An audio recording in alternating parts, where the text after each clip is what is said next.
Alright, magandang hapon. So, on today's video, yung mga naka L300, pasensya na kayo, nasa ilalim ako. FB, yung mga lumalangit-ngit pag namembreno ko na, quack, quack, mga ganyan. Ito yan. So, ako kasi at least dalawang change oil, or pag may narinig ako, ito yung tumutunog. Nire-regress ko itong bushing na to. Actually ito natanggal ko na yung sa isang side, sa passenger side. So ito yung bushing, punasan ko yan, nilalagyan ko lang ng langis pati sa loob, grasa. Ang ginagamit ko ito, meron ako multipurpose na langis, no.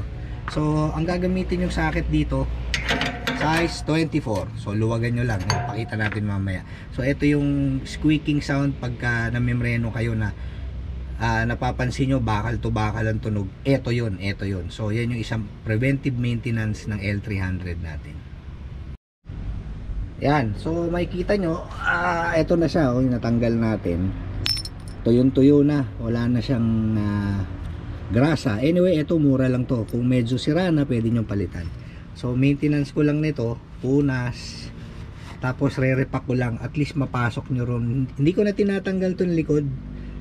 At least maipasok nyo lang tong, malagyan nyo lang ng langis to, itong side na to, ito, ayan, yan, okay na yan, goods na yan. Tapos ginadjust ko lang ng konti para medyo tumuwid yung pinaka rod nya, yung steel rod nya, diba? Ito kasi tingnan nyo, nakabaluktot ng konti, gawa nung siyempre ang nakajack yung kabilang side. Alright, so gawin nyo lang to para ma-reduce yung napakasimpleng maintenance lang naman ito. Ako ginagawa ko halos every change oil. Ayan, nagbaba rin ako ng langis. Ang change oil ko every 3,000 o 3,500 kilometers. Ayan, etong side na to, so makikita nyo, tuyong-tuyo. Ang lalagyan lang natin ng grasa. Eto, wait.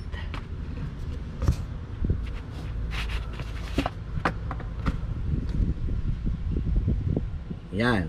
So nire-refill ko lang tong loob, at least ayan, sana makita sa GoPro.